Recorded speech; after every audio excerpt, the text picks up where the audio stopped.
नितिन बिस्तर पर बैठा होता है कि तभी अचानक ही उसे सांस लेने में दिक्कत होने लगती है और वो बिस्तर से उठकर धीरे धीरे बाहर चला जाता है।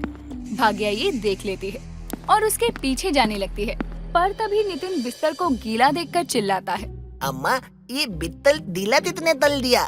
बिस्तर गीला? यहाँ तो अभी नील बैठा था। आए दैया, तभी हम कहे ऐसे चुपचाप बाहर काहे चला गया। क्या इतना मतलब नींद ने बिस्तर दिला दिया है? अले ती ती ती ती ती कितनी तलमती बात है। धीरे बोल, आस पड़ोस वाले ने सुन लिया तो हमारी गांव में बदनामी हो जाएगी। कहाँ गया ये नालायक? बिस्तर गीला है तो इसकी पतलून भी तो गीली होगी। नील नदी के किनारे पहुंचकर एकदम से ही नदी में छलांग लगा देता है और नदी में वो असली रूप यानी कि ऑक्टोपस में आ जाता है और कुछ देर पानी में ही रहता है। तभी नदी पर कपड़े धोने के लिए गांव की शारदा आती है, तो उस पानी में ऑक्टोपस को देखकर वो डर के मारे बेहोश हो जाती है।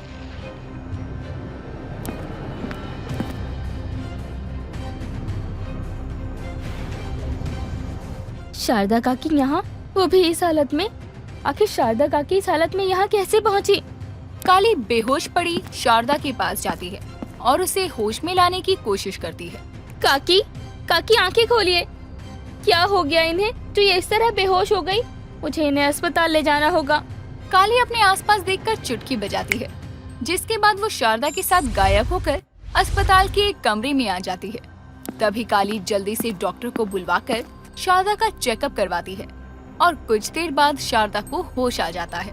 कोई घबराने वाली बात नहीं है, डरने के कारण इन्हें शौक लगा और ये बेहोश हो गई थी। फिलहाल ये ठीक है। काली, हमने नदी में कुछ अजीब देखा, बहुत अजीब। अजीब? ऐसा क्या अजीब देख लिया आपने? क्या बेहोश हो गई? बताइए काकी। हमको नहीं पता काली, वो कोई जानवर जैसे ही रहा। हम देखकर घबराहट के मारे चक्कर खाकर गिर पड़े। काकी आप शांत हो जाइए, कहीं ये अजीब सी चीज वही तो नहीं जिसकी झलकी मुझे आई थी। नील अपने दोनों भाइयों के साथ ज्यादा वक्त नहीं बिताता और ना ही कुछ भी किसी से कहता, और तो और किसी को अपने करीब तक नहीं आने देता।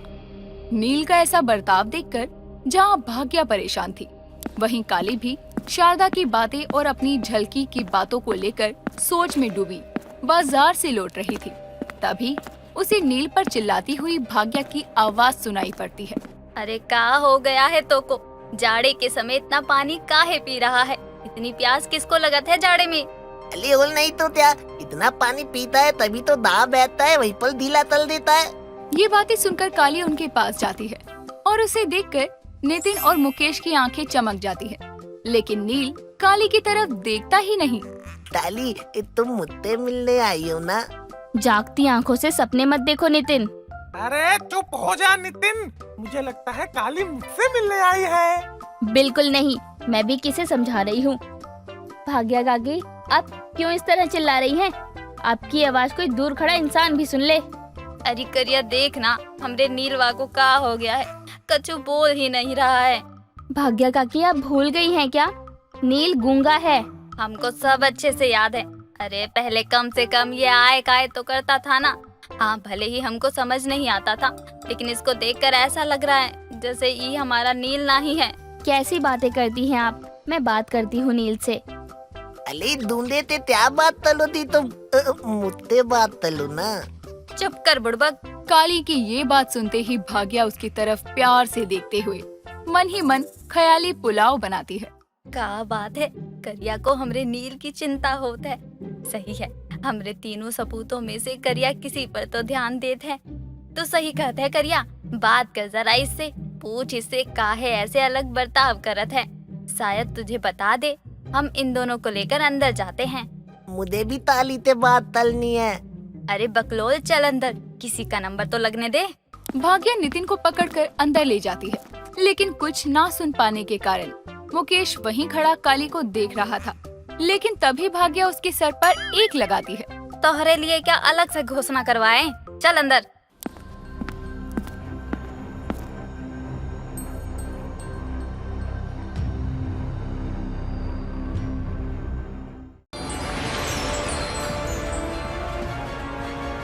अम्मा, अम्मा, अम्मा, भैया, भैया, अम्मा, भैया।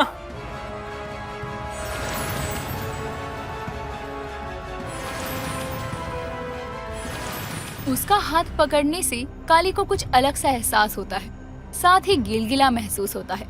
वो जैसे ही नील की तरफ देखने लगती है, तभी नील उसका हाथ झटक कर अंदर चला जाता है।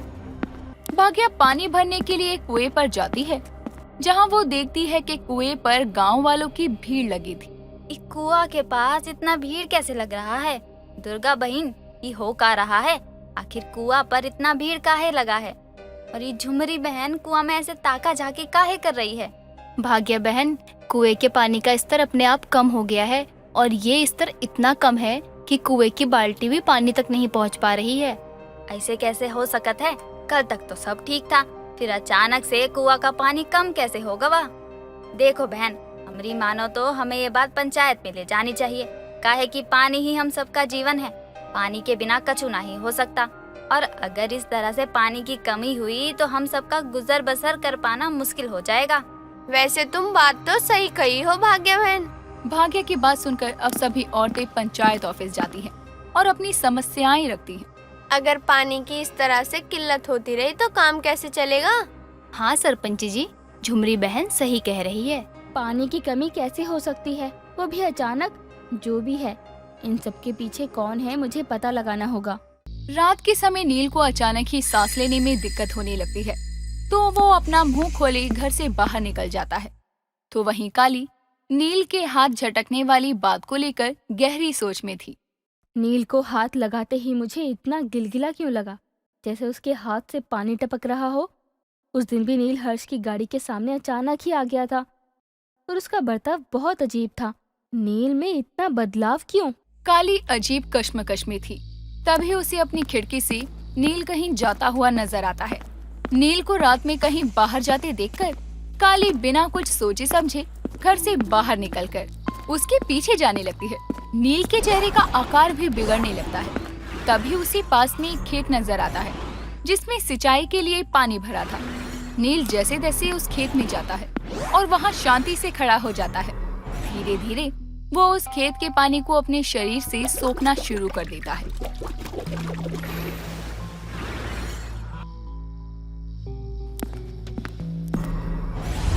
नील अचानक कैसे गायब हो गया और वो इतनी रात गए खेत में क्यों आया था? कुछ तो जरूर है जिसे मैं समझ नहीं पा रही हूँ, पर आखिर वो है क्या? नील का ऐसा रवैया। नील घर की तरफ लौट रहा होता है, तभी वो रज्जो से टकरा जाता है। अरे थोड़ा देख कर चलो, काश तुम्हारी जगह मुकेश मुझसे टकराता और मैं जानबूझकर उसकी बाहों में गिर जाती। खैर, तुम इतनी रात में कहाँ भटक रहे हो? हट जा मेरे रास्ते से लड़की। ये सुनते ही रज्जो की आंखें हैरानी से बड़ी हो जाती है और वो हिचकियां लेना शुरू कर देती है। तुम कैसे बोल सकते हो? और मुझे हिचकियाँ क्यों आ रही है? ये तुमने क्या किया? रज्जो हिचकियां लेकर बोलती रहती है और नील वहाँ से चला जाता है। सुबह सवेरे कृष ब्रश कर रहा था, तभी उसे जोर का प्रेशर आता है और वो शौचालय की तरफ भागता है। कुछ देर बाद कान्हा ऑफिस में आता है, तभी उसे कृष की आवाज आती है। अरे कोई है बाहर जो मुझे सुन रहा हो? सचिव जी, आप शौचालय में है क्या? अरे कान्हा, अच्छा हुआ तू आ गया। मेरी बात सुन। इतनी जल्दी का है बात बताने की? पहले अपना कार्यक्रम निपटा लीजिए, फिर बताइएगा। अबे यार, बाहर आने के लिए ही तो बात बोलनी है तुझे। इधर आजा जल्दी, जरूरत है मुझे। हमारी जरूरत है, वो भी शौचालय में? राम राम राम राम। देखिए सचिव जी, माना कि हम आपके असिस्टेंट हैं, पंचायत ऑफिस के छोटे मोटे काम करते हैं, लेकिन इसका मतलब ये नहीं कि धोने के लिए आप हमें बुलाएंगे। बात ऐसी है, बिल्कुल घर जैसी है, इसीलिए अच्छा होगा कि आप अपने किए कराए पर खुद ही पानी फेरे। अबे, पानी फेरने के लिए पानी होना भी तो चाहिए। पानी नहीं है, पानी ला दे। अच्छा, वैसे सचिव जी, पानी की तो यहाँ पर पूरे गांव में किल्लत है। आप बस 2 घंटा इंतजार कीजिए, हम अभी पानी लेकर आते हैं। 2 घंटे?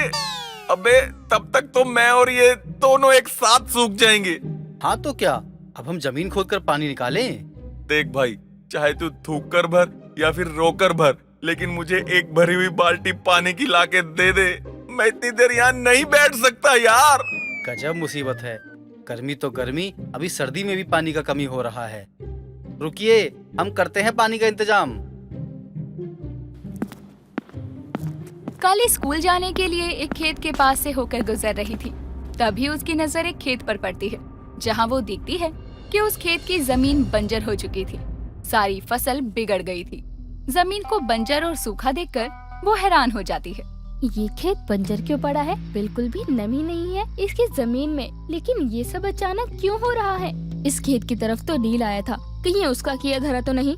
काली ये सब बोल रही थी कि तभी उसकी मुलाकात सामने से आ रहे गुलशन और रज्जो से होती है। काली काली वो नील। रज्जो, तुम्हें इतनी हिचकियाँ क्यों आ रही हैं? क्या बोल रही हो? कुछ ढंग से समझ ही नहीं आ रहा मुझे। अरे काली बिटिया, क्या बताए, रात से इसकी हिचकियाँ बंद ही नहीं हो रही। ऐसा क्यों हो रहा है पता नहीं। तो थोड़ी थोड़ी देर पर पानी पीने दीजिए ना, अपने आप बंद हो जाएगी हिचकियाँ। शायद रज्जो को कोई याद कर रहा है। नहीं नहीं काली, मेरी बात सुनो। अरे रज्जो बिटिया जल्दी चल, हमको फिर पंचायत ऑफिस में भी तो पहुंचना है। मुझे रज्जो की पूरी बात समझ नहीं आई, लेकिन उसके मुंह से मैंने नील का नाम सुना। इसी तरह कल मनोज भी हिचकियाँ ले रहा था और वो भी मुझे कुछ बताना चाह रहा था। बस बहुत हुआ, अब मैं इस बात को और नजरअंदाज नहीं कर सकती। आखिर कौन है वो नकाब वाली जिसका पता मुझे अभी तक नहीं चला? मैं इस रूप में अब ज्यादा दिन तक नहीं रह पाऊंगा। वो खुद से बातें कर ही रहा था कि तभी उसके सामने गांव की बच्चियां वहां आकर खेलने लगती है और भागते हुए अमोली वहीं रुक जाती है। बाकी बच्चे आगे निकल जाते हैं। अमोली को देखकर नील के चेहरे पर मुस्कान आती है।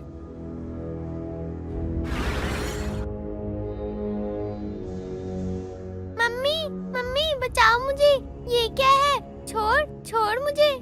अमोली डर के मारे बेहोश होकर गिरने ही वाली थी कि तभी वहां नकाब वाली आकर उसे संभाल लेती है और अपनी शक्ति का प्रयोग कर अमोली के हाथ पर चिपके ऑक्टोपस को जमीन पर गिरा देती है। जमीन पर गिरते ही वो ऑक्टोपस अपने आप गायब हो जाता है।